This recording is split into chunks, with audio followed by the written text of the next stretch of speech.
हाँ जी, अस्सलाम वालेकुम मेरे प्यारे भैन भराओ। हाँ जी सुनाओ जी, की हाल चाल है? सुनाओ सब ठीक ठाक? अम्मी अबू भैन भरा राजी बाजी? हाँ जी अलहमदुलिल्लाह, शुक्र अल्लाह दा असी भी ठीक हाँ। हाँ जी राती मेहंदी तो टाइम नाल आ गए सी, हुण ना तैयार तूर हो गए। अज निदा दी हैगी आ बरात, ठीक है जी। मैं भी तैयार हो गई, मिसबा भी तैयार हो गई, मुस्कान भी तैयार हो गई। दिखाओ अपने कपड़े। मेरा लहंगा दिखाना थोड़ा सा। ਤੇ ਰਕਸ਼ੇ ਵਾਲੇ ਨੂੰ ਫੋਨ ਕਰ ਦਿੱਤਾ, ਮੀਆਂ ਜੀ ਚਲੇ ਗਏ ਆ ਗੱਡੀ ਤੇ। ਉਹ ਕਹਿੰਦੇ ਸੀ ਵੀ ਤੁਸੀਂ ਰਕਸ਼ੇ ਦੇ ਵਿੱਚ ਚੱਲ ਜਾਓ, ਠੀਕ ਆ ਜੀ। ਅਸੀਂ ਹੁਣ ਚੱਲੇ ਸੀਗੇ ਹੋਟਲ ਦੇ ਵਿੱਚ, ਜਿੰਨੀ ਵੀ ਹੋ ਸਕਿਆ ਤੁਹਾਨੂੰ ਨਾ ਬਰਾਤ ਦਾ ਫੰਕਸ਼ਨ ਦਿਖਾਵਾਂਗੇ ਆਪਣੇ ਭੈਣ ਭਰਾਵਾਂ। ਤੇ ਮੇਰੇ ਭੈਣ ਭਰਾਵੋ ਵਲੋਗ ਮੇਰਾ ਪੂਰਾ ਦੇਖਿਆ ਕਰੋ ਤੇ ਲਾਈਕ ਤੇ ਸਬਸਕ੍ਰਾਈਬ ਵੀ ਕਰ ਦਿਆ ਕਰੋ, ਠੀਕ ਆ ਜੀ। ਤੁਹਾਡੀ ਭੈਣ ਨੂੰ ਤੁਹਾਡੀ ਸਪੋਰਟ ਦੀ ਜ਼ਰੂਰਤ ਹੈਗੀ ਆ, ਠੀਕ ਆ ਜੀ। ਤੇ ਦੇਖੋ ਮੈਂ ਇੰਨੀ ਮਿਹਨਤ ਕਰਕੇ ਵਲੋਗ ਬਣਾਉਂਦੀ ਸੀਗੀ ਤੇ ਫਿਰ ਤੁਸੀਂ ਦੇਖੋ ਨਾ ਤੇ ਫਿਰ ਬੁਰੀ ਗੱਲ ਹੈਗੀ ਹੈ ਨਾ। ਤੇ ਹਾਂਜੀ ਖੈਰ ਨਾਲ ਅਸੀਂ ਹੁਣ ਚੱਲੇ ਹੈਗੇ ਆ। ਮੇਰੇ ਭੈਣ ਭਰਾਵਾਂ ਨੇ ਕਮੈਂਟ ਕਰਕੇ ਦੱਸਣਾ ਵਾ ਮੇਰੀਆਂ ਬੇਟੀਆਂ ਤੇ ਅਸੀਂ ਕਿਸ ਤਰ੍ਹਾਂ ਦੇ ਲੱਗ ਰਹੇ, ਸਾਡੇ ਕੱਪੜੇ ਠੀਕ ਲੱਗ ਰਹੇ। ਕੱਪੜੇ ਤੇ ਮੇਰੇ ਪੁਰਾਣੇ ਹੀ ਹੈਗੇ ਆ, ਮੈਂ ਦੂਸਰੀਆਂ ਸ਼ਾਦੀਆਂ ਤੇ ਵੀ ਪਾਏ ਹੋਏ ਮੇਰੇ ਭੈਣ ਭਰਾਵਾਂ ਨੇ ਦੇਖਿਆ ਤੇ, ਪਰ ਇਸ ਸ਼ਾਦੀ ਤੇ ਕਿਹੜਾ ਕਿਸੇ ਨੇ ਦੇਖੇ ਸੀਗੇ। ਜਦੋਂ ਕੋਈ ਮੇਰੇ ਆਪਣੇ ਭੈਣ ਭਰਾਵਾਂ ਦੇ ਵਿੱਚ ਕਿਸੇ ਦੀ ਸ਼ਾਦੀ ਹੋਊਗੀ ਫਿਰ ਮੈਂ ਬਣਾਉਂਗੀ ਨਵੇਂ ਕੱਪੜੇ, ਠੀਕ ਆ ਜੀ। ਉੱਥੇ ਤੇ ਪਾਏ ਸੀ ਉਹਨਾਂ ਵਾਸਤੇ ਤੇ ਬਣਾਏ ਸੀਗੇ, ਠੀਕ ਆ ਜੀ। ਹੁਣ ਜਦੋਂ ਮੇਰੀ ਭਤੀਜੀ ਦੀ ਕਿਸੇ ਦੀ ਭਾਣਜੇ ਦੀ शादी हुई तो फिर मैं दोबारा कपड़े बनावांगी, फिर अपने भैन भरावां नूं दिखावांगी, ठीक है जी। चलते हैं हुण, चलो बेटा जी लवो चादरा ते अल्लाह खैर करे चलिए। बड़ी नहीं मेरे पास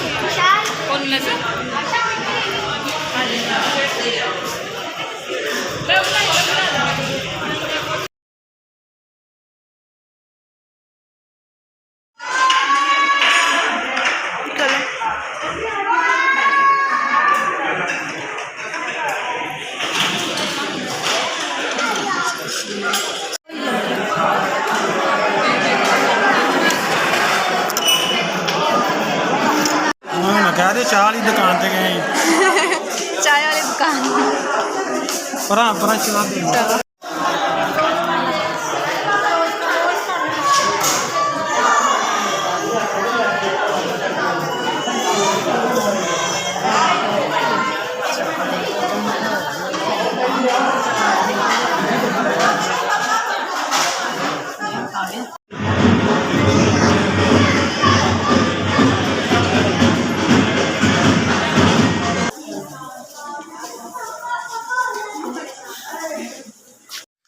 प्यारियां ना डब्बियां अम्मा।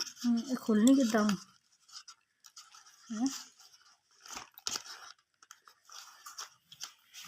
कोई और खोल नहीं नहीं नहीं सबर कर, सारियां एको जैसियां ही आ।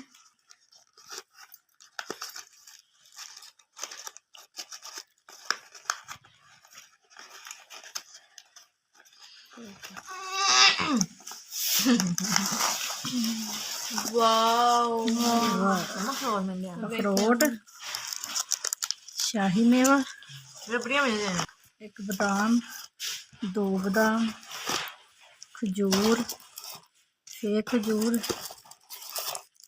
टाफी, रेवड़ियां ते 2 दाखा। वाह सही है चीज़ां पैक कीतियां ना। वो विच भी है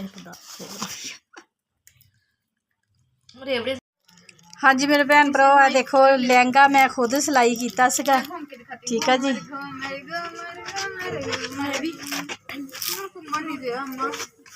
कैन कैन नहीं ना तू पाई हुई थले इस बार। हाँ जी ये मुस्कान दी मैक्सी हैगी आ ते मिसबा दा लहंगा मैं खुद सिलाई किया सीगा। हाँ जी पार्लर चो तैयार हुई वा बीबियां।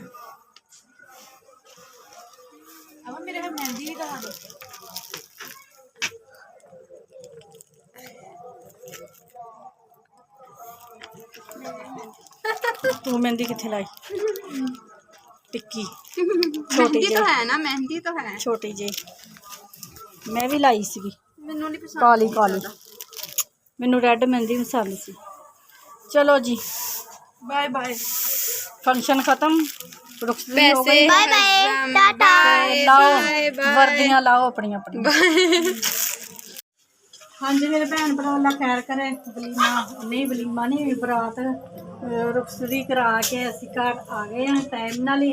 यही फायदा हुंदा वा अपना होटलों दे विच मैरिज हाल दे विच शादी करने का भी टाइमों टाइम ਫਾਰਗ, ਠੀਕ ਹੈ ਜੀ। ਖਾਣਾ ਛਾਣਾ ਖਾ ਲਾਤਾ ਸੀ ਉਹਨਾਂ ਨੇ, ਟਾਈਮ ਨਾਲ ਰੁਕਦੀ ਕਰਾਤੀ ਤੇ ਟਾਈਮ ਨਾਲ ਹੀ ਅਸੀਂ ਆਪਣੇ ਘਰਾਂ ਨੂੰ ਆ ਗਏ, ਠੀਕ ਆ ਜੀ। ਤੇ ਹਾਂਜੀ ਮੇਰੇ ਭੈਣ ਭਰਾਵਾਂ ਨੂੰ ਸਾਡਾ ਅੱਜ ਦਾ ਵਲੋਗ ਅੱਛਾ ਲੱਗਿਆ ਵਾ ਤੇ ਲਾਈਕ ਕਰਿਓ, ਸਬਸਕ੍ਰਾਈਬ ਕਰਿਓ, ਘੰਟੀ ਦਾ ਬਟਨ ਲਾਜ਼ਮੀ ਦਬਾ ਦਿਓ, ਠੀਕ ਆ ਜੀ। ਤੇ ਮੇਰੇ ਵਲੋਗ ਨੂੰ ਆਪਣੇ ਭੈਣ ਭਰਾਵਾਂ ਤੋਂ ਅੱਗੇ ਸ਼ੇਅਰ ਕਰਿਆ ਕਰੋ, ਠੀਕ ਆ ਜੀ। ਤੇ ਹਾਂਜੀ ਮੇਰੇ ਭੈਣ ਭਰਾ ਜਿੱਥੇ ਜਿੱਥੇ ਵੀ ਰਹਿ ਰਹੇ, ਜਿਹੜੇ ਮੁਲਕ 'ਚ ਰਹਿ ਰਹੇ ਆ, ਮੈਨੂੰ ਦੇਖ ਰਹੇ ਆ, ਖੁਸ਼ ਰਹੋ, ਸ਼ਾਦ ਰਹੋ, ਆਬਾਦ ਰਹੋ, ਹਮੇਸ਼ਾ ਹੱਸਦੇ ਤੇ ਮੁਸਕਰਾਉਂਦੇ ਰਹੋ, ਠੀਕ ਆ ਜੀ। ਆਪਣੀਆਂ ਦੁਆਵਾਂ 'ਚ ਮੈਨੂੰ ਯਾਦ ਰੱਖਿਓ, ਮੈਂ ਵੀ ਆਪਣੀਆਂ ਦੁਆਵਾਂ 'ਚ ਆਪਣੇ ਭੈਣ ਭਰਾਵਾਂ ਨੂੰ ਯਾਦ ਰੱਖਦੀ ਹਾਂ। ਮੈਨੂੰ ਦਿਓ ਹੁਣ ਇਜਾਜ਼ਤ, ਅੱਲਾ ਹਾਫਿਜ਼।